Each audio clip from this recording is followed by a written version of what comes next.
Good afternoon and welcome to the 5 o'clock service. Will you guys stand with us today? We're going to start our service by singing out together.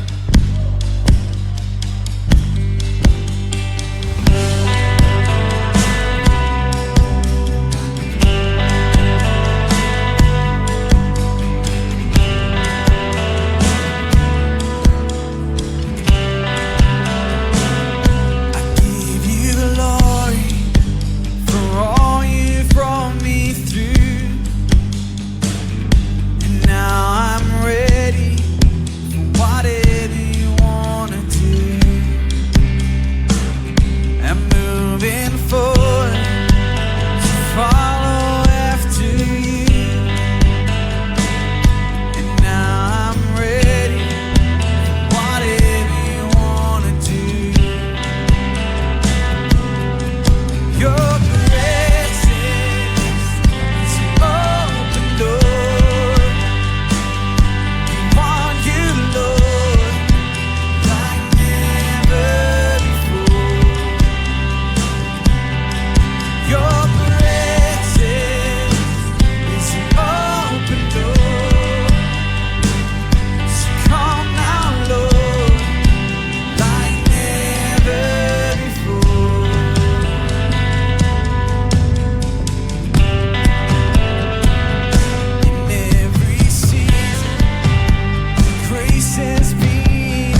Hey, what's up, Vale? My name is Nolan Recker, and I serve as one of the pastors on our online church team. We are so glad you are tuning in and joining hundreds of others from around the world watching Vale Church Online. If you're new with us or have never visited one of our locations in Central Illinois, welcome. You could be watching something else, but you decided to go to church from wherever it is you are currently sitting, so thank you. We would like to connect with you. This will be hard to do, though, if we don't know anything about you. There are a couple ways that you can tell us about yourself. First, you can click the button New Here, located in the bottom right-hand corner of your screen. You can also text the word online to 309-777-0677. I will personally reach out to you within the next couple days. So you know, whenever we make a new connection, we'll make a donation in your name to one of our ministry partners. So simply by watching and connecting with us, you've already made a positive impact on someone else's life. You can connect with us at any time during the broadcast. By being online, you have the unique opportunity to engage with the service by chatting with others. We have a team of people available to talk about the service with you. If you want prayer, we have a team of people available to pray with you in real time. You may not be able to join us in person, but we are doing what we can to be here for you. If you call Vale Church home, then you know that one of our core values is to give generously. We also know not everyone new to watching Vale Church Online believes what we believe, and that is okay. The broadcast is our gift to you. If you've been blessed by Vale Church and want to invest in the ongoing ministry of furthering the kingdom online, there are a few ways we have provided for you to stay faithful. At any time, you can click the Give button in the top right-hand corner of your screen. You can text Vale to 77977, or you can access the giving section inside the Vale Church app to set up a one-time or reoccurring gift. If you have any questions, you can email me at nrecker@vale.church. On any given week, there are almost 1,000 of you joining us online. That's awesome. But let me ask you this. Do you know anyone in your area that you think would be looking to join in on an experience like this? We would love to talk to you about how to become a host home for Church Online. It's a unique opportunity to build community and invite others to be a part of what God is doing through Vale Church. I'm here to help you get more connected into intentional community, either through online groups or with other people in your area. If you call Vale Church Online your church home, then let me know. I would love to connect with you and hear your story. As I hear from more of you, I'll be able to connect you with others in your area. The message is about to begin. But be sure to stay tuned after to hear more about opportunities to get connected with Vale and learn about your next steps.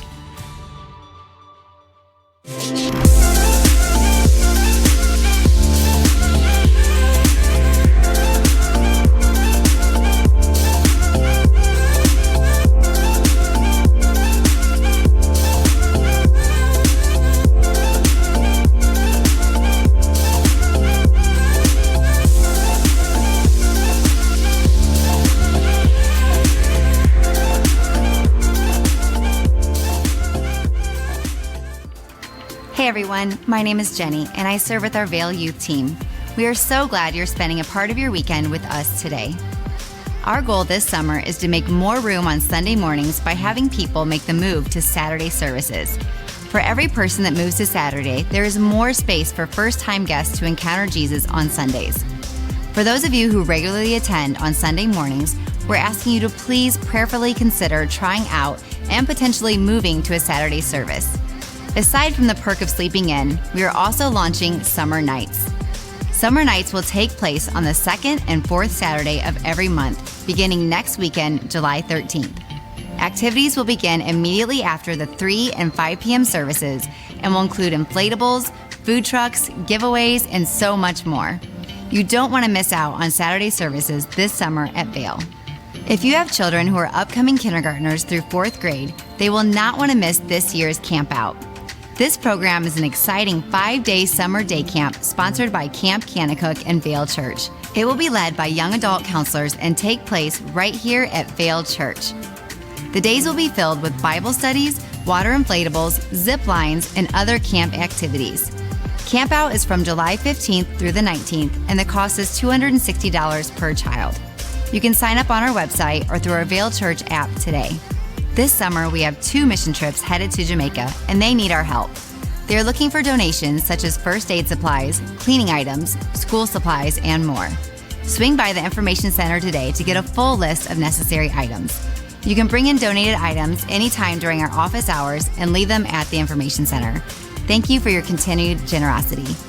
And lastly, it takes an entire army of volunteers to make the weekend service run smoothly here at Vail. Whether it's greeting guests with a smile, programming lights, or teaching kids, we would love for you to join one of our serving teams. Simply fill out the My Next Step card in the seat back pocket in front of you and drop it off at the Information Center on your way out. Someone from our team will reach out to you this week. Well, that's it for us. Enjoy the rest of the service. Good evening, Vail Church. How's it going? 5 o'clock service. Y'all awake? Y'all alive? You doing good? Good. Let's put our hands together one more time for those of them watching online, sitting in. Welcome to our online community. Well, if you're new here, my name is Chris Torres, and I am the Bloomington location pastor, and I serve as one of the teaching pastors as well. And we are in week 6 of a 7-week series called 7. And we're looking at the 7 churches in the book of Revelation in which Jesus spoke to.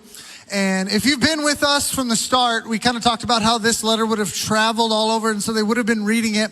I actually found a pretty cool graphic that I want to show you guys that would illustrate what this looks like, okay? So we begun in Ephesus with this church here, and next to each one is kind of a quick little summary of what the church was going through. So it began in Ephesus, and it would have horseshoed up this way, so to Smyrna, and then from Smyrna, it would have come back around and down like this, and this would have brought us to Philadelphia. And I don't know if you can see the word that's underneath it. Oh, yep, you can. They were the faithful church.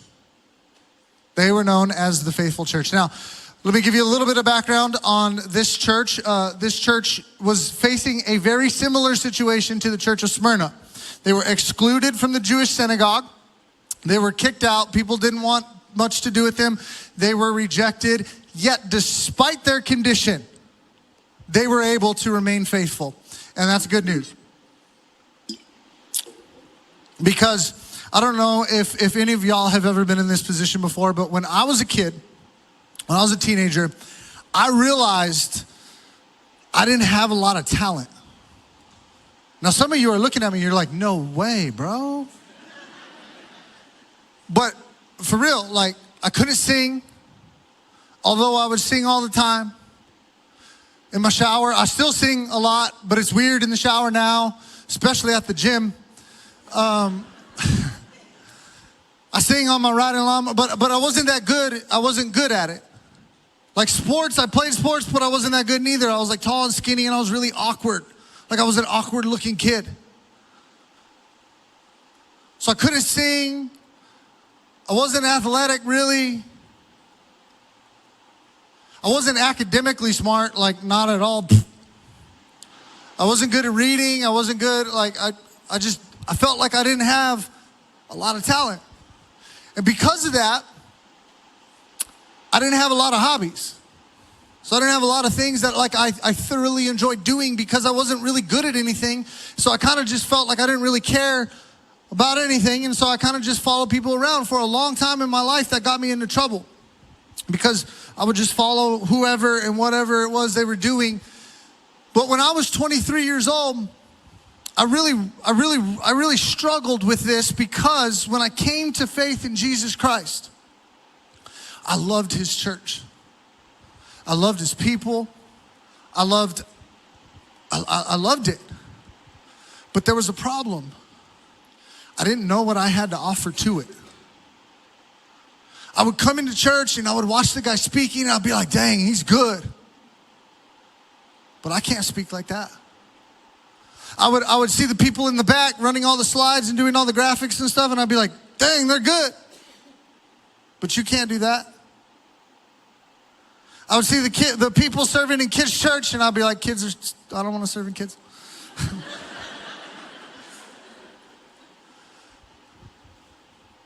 I would see people, and it felt like everybody else had their place but me.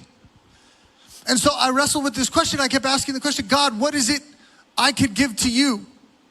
What is it that I could do that would make you happy, because my whole life I haven't really ever had any talent or skill, and I wasn't really good at I was always good looking, but I'm just kidding. I'm lying. But I didn't know what I had to give to the church, because I felt like my whole life I haven't really been that talented. I haven't really been that skilled. I haven't had much to offer. And I remember reading the book of Romans in my bedroom. In the book of Romans, it's a very theological book, but it talks a lot about your walk with Jesus and what that depends on. And so I want to read you two different scriptures here. But the first one is in Romans, and it says this in Romans 1:17. It says this good news, talking about the story of Jesus, tells us how God makes us right in his sight. This is accomplished from start to finish by faith. As the scriptures say, it is through faith that a righteous person has life. And now I want to read to you from Hebrews, but this was the question, this was the answer to my question.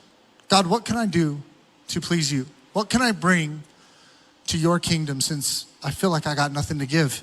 This was his answer. Hebrews 11:6 says, it is impossible to please God without faith. Anyone who wants to come to him must believe that God exists and that he rewards those who sincerely seek him. So, if you don't know this, your walk with Jesus is predicated on your faith. It depends on your faith. It doesn't depend on how good you are. It doesn't depend on what a great name you've made in your community for your family. It depends on your faith in him and your ability to be faithful to him, because it says those who sincerely seek him. And so here's what I realized. Was in that moment, I realized that even though I didn't have talent, even though I didn't have a lot of skill, even though I struggled with hobbies and figuring out what it was I could contribute, I realized there was one thing I could do, and it was this. I could be faithful. I could be faithful to God. When God tells me to forgive, I could be faithful and I could do that. If God told me to give or give something up, I could be faithful and I could do that. If God told me to tell the truth, even when it's hard, I could be faithful and I could do that. And I could be different from everybody else. That God, if what pleases you is faith, well, I could be full of that. I could be faithful. And this is good, because this is the church of Smyrna. Or excuse me, the church of Philadelphia. The church of Philadelphia, there's a lot of churches, give me a break. The church of Philadelphia, they're faithful despite their opposition. So let's look at what Jesus says to this church, and we'll kind of just go line by line instead of me reading all the way through it and coming back. So chapter 3, verse 7 says this, to the angel of the church of Philadelphia, write, these are the words of him who is holy and true, who holds the key of David. What he opens, no one can shut, and what he shuts, no one can open. Pause just for a moment, keep this scripture up. I want you to notice something. He says this, John, as he's talking about, he's saying, these are the words of him who holds the key of David. I want you to mark that down and write that, the key of David. See, if you're a Jewish person, or you would have understood this immediately, this would have brought to your mind a picture of a time in the Old Testament when Isaiah was the prophet, and he was talking about a king named Hezekiah. Shout out to my son. He was talking about a king named Hezekiah, and Hezekiah had two servants, Shebna and Eliakim. And Shebna was in line to receive all authority, all privileges, all rights to the kingdom from King Hezekiah. But Shebna was unfaithful. And because Shebna was unfaithful, even though he was next in line, he was skipped over, and it went to the one that was faithful, Eliakim. So a Jewish person would have immediately caught this, because they were the ones that were unfaithful to Christ. They were the ones that were kicking the Christians out of the temples. And what he's stating here is he's saying this is the God that holds the keys. Jesus is the one who holds the keys to heaven, to hell, to all the kingdoms here on earth. And what was referenced in Isaiah was when King Hezekiah handed him the keys, he said, when you open a door, no one will shut it because you have all rights. You have all authority. Jesus is the one who holds the keys of the house of David. He has all rights. He has all authority. And it doesn't matter if the Jewish people have slammed their doors shut on you and will not let you into the synagogue, because God is about to open a door for you that no one will be able to shut. That no one will be able to shut. And when he closes the door, there will be no one that can open it. And listen, I don't know if you've been in church for a really, really long time and just forgot this, or you're brand new today and you need to hear this. But here's what I want to tell you is this, is God opens doors that no one can shut. God opens doors that no one can shut. When God puts a dream in your heart, when he puts a ministry in your mind, when he gives you something that he has called you to, there is no one and nothing that can stop it.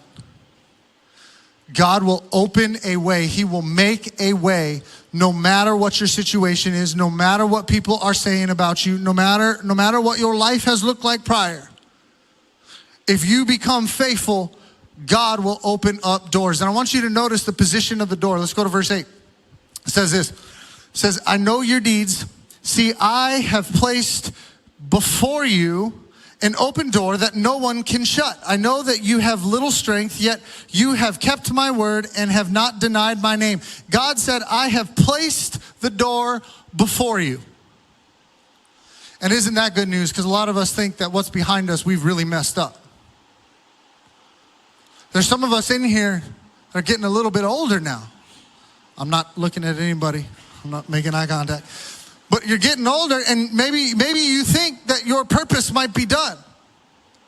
That you've missed you ever heard this saying, your window of opportunity? I'm not as young as I used to be. I'm not as quick as I used to be.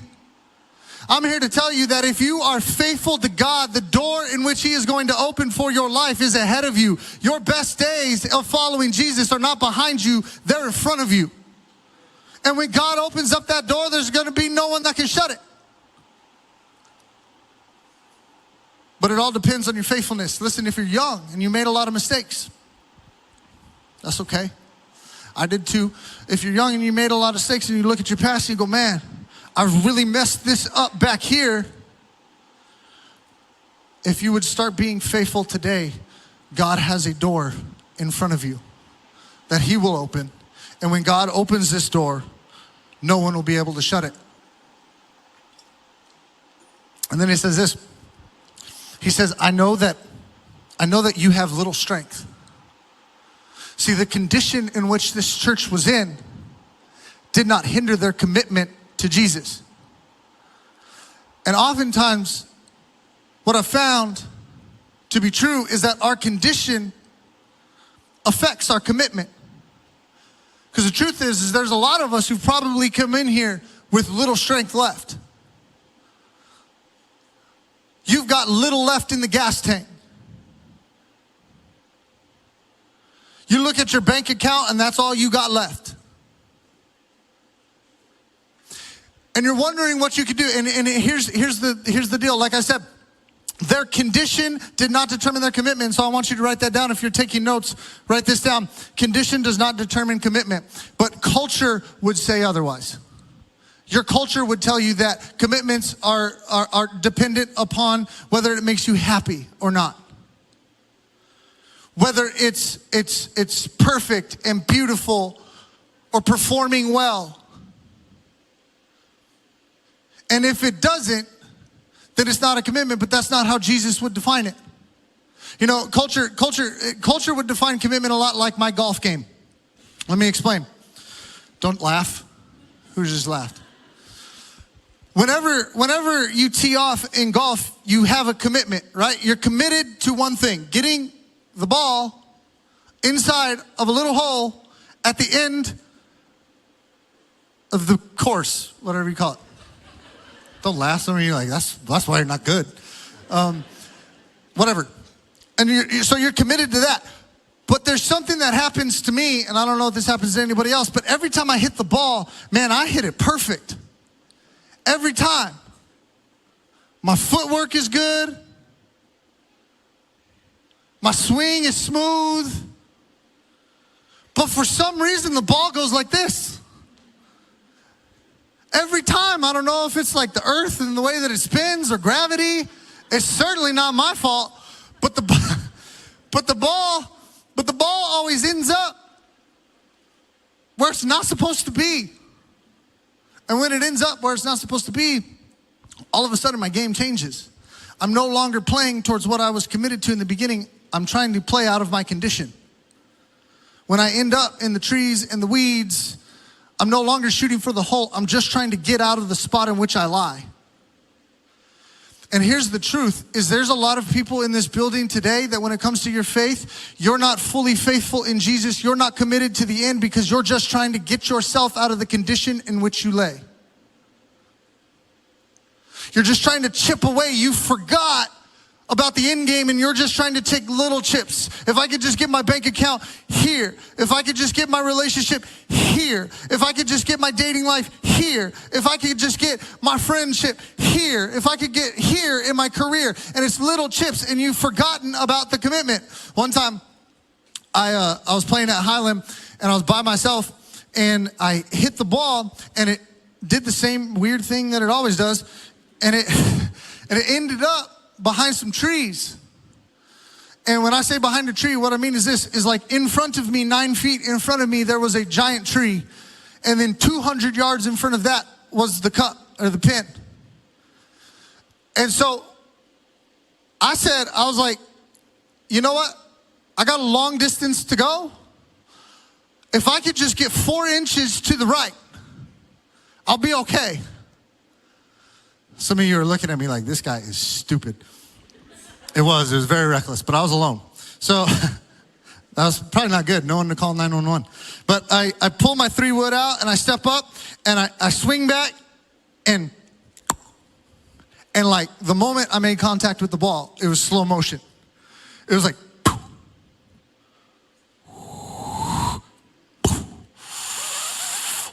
and like, I'm watching this ball come back at me like the ball is moving way faster than what I am seeing it as. Has that ever happened to you? Like it was in pure slow-mo and I'm like, and I'm like diving and the ball smacks my hand as I go rolling into some bushes and there's people behind me on the tee box waiting and they are rolling laughing. They're like, this moron. But I decided that I was gonna stick with my commitment despite my condition. And here's what I'm telling you, is we need some Christians that will walk in and they will say, yes, I will, God. Yes, I will follow you. Despite my condition, I will stay committed. That because when I am faithful to you, you will open a door. You will move the trees. You will move the bushes. And no one will be able to put anything in front of it because what you start, no one can stop. Glory. I was waiting on it, but you didn't show up. And the truth is this, is if you're waiting for your condition to determine your commitment, you've got it backwards. And there's some of us in here that it's happening with us because you want to get baptized, but you're waiting on all the conditions to be right. You're waiting until your lifestyle changes so that you can make the commitment. Or maybe it's sharing your faith with somebody. Maybe you're waiting until you have enough knowledge. Once you get there, then you'll feel comfortable doing it, right? Because it's scary. What if somebody asks questions? I don't know if that's ever worked for you, but I went to school and I still feel like I don't have all the answers. I still feel uncomfortable. For some of you, it's getting in a small group, but you're waiting for more time. You're waiting for more time. How's that working out? You ever get it? Some of you, it's with your giving. And I'm not trying to step on your toes, but if I am stepping on your toes, it's because your toes are in the way. but you're waiting until the conditions are right, and you've missed it. Some of you, it's giving your life to Jesus. Once I get all these questions of mine answered. Once I go to a church where the pastor will say everything I want to hear, and I can check this box and this box and this box because I agree with this, this, and this, and this. Listen, I would never go to a church that just tells me all the things that I agree with, because there's a lot of things I agree with that I shouldn't.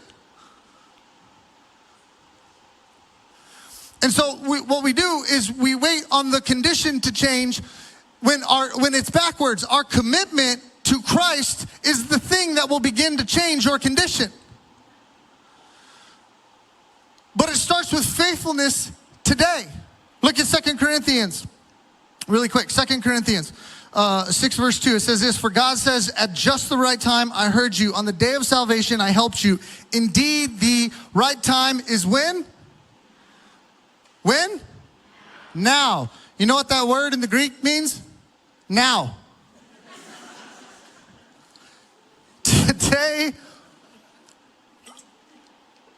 Today is the day of salvation. You know, when I was 23, when I was wrestling with this question with Jesus, and I realized that I could be faithful, I had a moment where I said, God, whatever it is you're calling me to do, my answer is yes, I will. Whatever it is, yes, I will. Say that with me. Yes. Say it one more time. It sounds great. Yes, I will. Good. Yes, I will. And you don't have to have everything figured out to answer that question. You don't have to be the most talented or the best looking or the most skilled or have the most abilities. You just have to have a heart that says, yes, I will. Whatever it is you need from me, yes, I will. Let's move on because I'm taking up a lot of time. Verse 9. I will make those who are in the synagogue of Satan, who claim to be Jews, though they are not, but are liars. This sounds a lot like what he said to the church of Smyrna, right? I will make them come and fall down at your feet and acknowledge that I have loved you. Since you have kept my command to endure patiently, I will also keep you from the hour of trial that is going to come on the whole world to test the inhabitants of the earth. This is a pre-tribulation verse. Just so y'all know, if you were ever wondering, this is a big verse that people use. I am coming soon.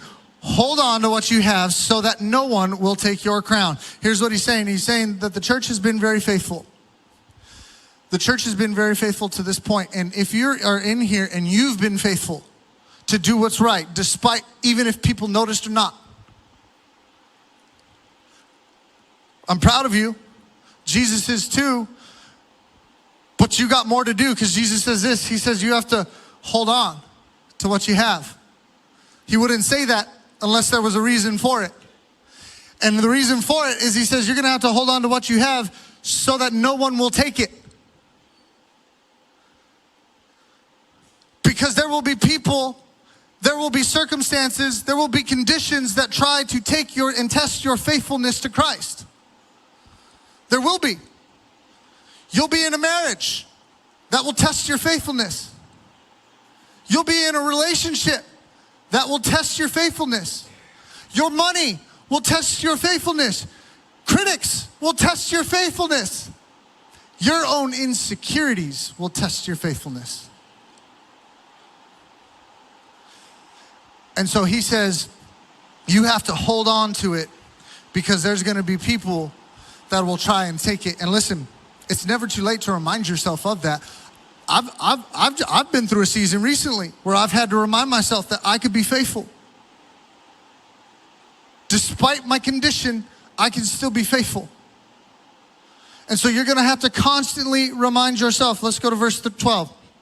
Verse 12 says this. It says, the one who is victorious, I will make a pillar in the temple of my God. Never again will they leave it. I will write on them the name of my God and the name of the city of my God and the new Jerusalem, which is coming down out of heaven from my God. And I will also write on them my new name. Whoever has ears, let them hear what the Spirit to the churches say. Pull that verse back up. I want to show you something. God said, to those who remain faithful, I will make a pillar. I will make you a pillar. Now I want you to understand the sequence of this passage here. It goes like this. God said to those, if you are faithful, write this down. Go ahead and go to the next slide. He said, if you are faithful, I will open doors. When you're faithful, God will open doors. When you begin to get faithful, God will start opening up doors in your life. They might not be the doors you expected, but God will open up doors, and when he opens them up, no one will be able to shut them. But watch this now. He said you're gonna have to hold on to it because there's gonna be things that'll test it. So when you become faithful, God will open doors, but when you remain faithful, God will make you a pillar. God will make you a pillar. Now, everybody in the first century would have envisioned the same thing. If you haven't seen a building that was big and was beautiful in the first century, I encourage you to Google it. That rain is loud, but I could be louder. There's a pillar in front of it, and those pillars were big and they were beautiful, and they were meant to grab the attention of people as they would walk by, because in a city that's filled with worship of all these different gods, the pillars had to be beautiful because the pillars were what was representing what was inside. They would be the first thing you see, and this is what God is saying. He's saying those that are faithful, those are the ones I want representing my kingdom. Those are the ones I want people to see. I want people to see people that are faithful. And the people that were faithful, they were big, beautiful, representing what was inside. What was inside wasn't big and beautiful. Jesus wasn't beautiful when he was here on earth. Isaiah 53 says he was despised, says you wouldn't even recognize him. Let me read to you what Philippians 2 says about him. It says this, it says, in your relationships with one another, have the same mindset as Jesus Christ. How many of you guys want to know the mind of Christ? Raise your hand. Good. Read Philippians 2. Here it goes. Who being in the very nature of God, did not consider equality with God something to be used to his own advantage. Pay attention. Rather, he made himself nothing. And taking the very nature of a servant, being made in human likeness and being found in the appearance of man, he humbled himself. And then he became obedient to death, even death on a cross. Jesus was faithful. Jesus said, yes, I will. Not your will, but not my will be done, but your will. Yes, I will. I could be faithful even if it makes me nothing. Even if that means I'm humbled. Even if that means I have to become obedient and I need to be a servant. Yes, I will. And look at the next verse. Look at what God does. It says, therefore God exalted him to the highest place and gave him a name that was above every name, that at that name of Jesus, every knee should bow in heaven and on earth and under the earth, and every tongue acknowledge that Jesus Christ is Lord, to the glory of God the Father. Listen, we don't need a church that's full of perfect people. You don't need a church that's full of people that just perform and put on a pretty smile. You need a church full of pillars. A church full of pillars that know how to be faithful regardless of their condition. Doesn't matter what their bank account looks like. Doesn't matter what people are saying about them. Doesn't matter how their kids are acting. Doesn't matter what's going on in their marriage. Doesn't matter what their neighbors are saying about them. You can still be faithful. God says, I'll open up a door for you, and no one will be able to stop it. Not your critics, not your own insecurities, not even your condition. Listen, I was 23 years old and I felt like I didn't have anything to offer. I sat there and I watched everybody else and I said, everybody else, they've got it. I don't. God said, I don't know what you are thinking. You think I didn't give you a whole lot, but you wait till I open the door. You think I didn't give you talent? Wait till I give you a microphone. I'm about to make you a pillar. But once you get that microphone, I need you to stand up in front of people and be humble and be a servant and be obedient. because that's what represents my kingdom. If you're searching for something to impress God, just be faithful. Just be faithful. God will open up a door, and then you need to remain faithful, and God will make you a pillar. And listen, God doesn't make pillars out of beautiful things that have it all together. He makes that out of broken things that realize how much they need him. God doesn't make it out of the distinguished. He makes them out of the dirty. God doesn't make pillars out of the proud who think it's all about them. He makes it out of the humble who realize that it's all about him. So I don't know where you are today. The answer is yes, I will. If God asked you to be baptized, the answer should be yes, I will. If God asked you to join community, the answer should be yes, I will. If he asked you to go through Rooted, the answer should be yes, I will. If he asked you to forgive your spouse, the answer should be yes, I will. If he asked you to share with somebody in your community about how good God has been to you, the answer needs to be yes, I will. I don't need my condition to change. I need my commitment to engage. And once I engage in my commitment, God will start to change my condition, because once he opens the door, there ain't no one that can shut it. Let's pray. I'm out of time. God, I know that there's some people in here that haven't given their life to you yet, and they've been waiting on the right condition.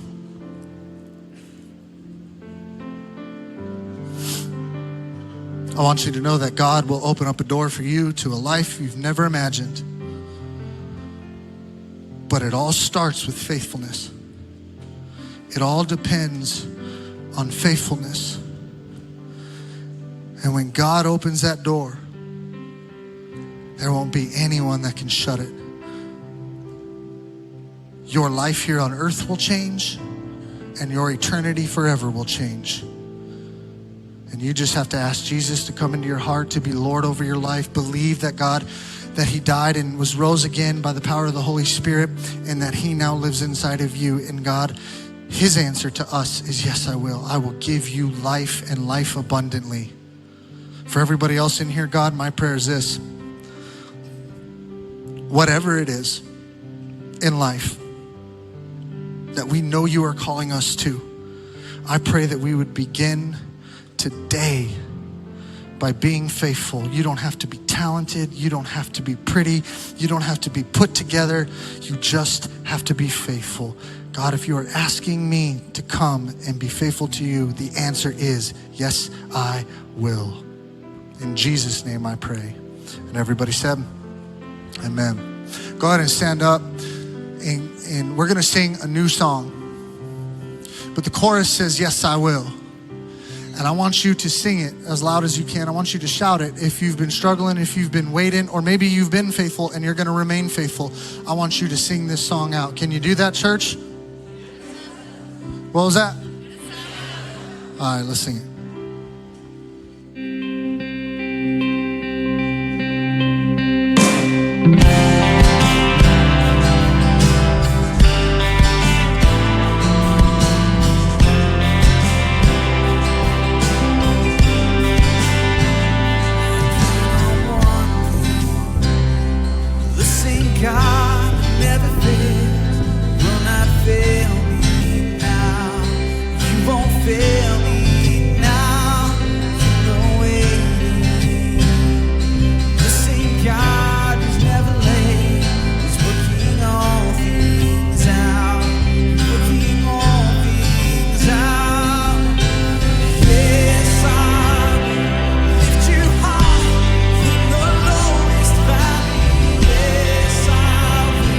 Bless your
Hey, church, we hope you had an awesome experience.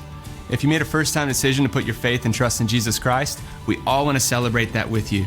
We want to come alongside you and journey with you as you learn what life looks like following Jesus. Let us know by clicking the My Next Step button and tell us what step you're taking. Whether it's to follow Jesus, join a Vail group, register for Rooted, or visit one of our locations in person, we want to help you out in any way possible. Thanks for tuning in for Vail Church Online. We hope you have a wonderful week, and we look forward to connecting with you soon.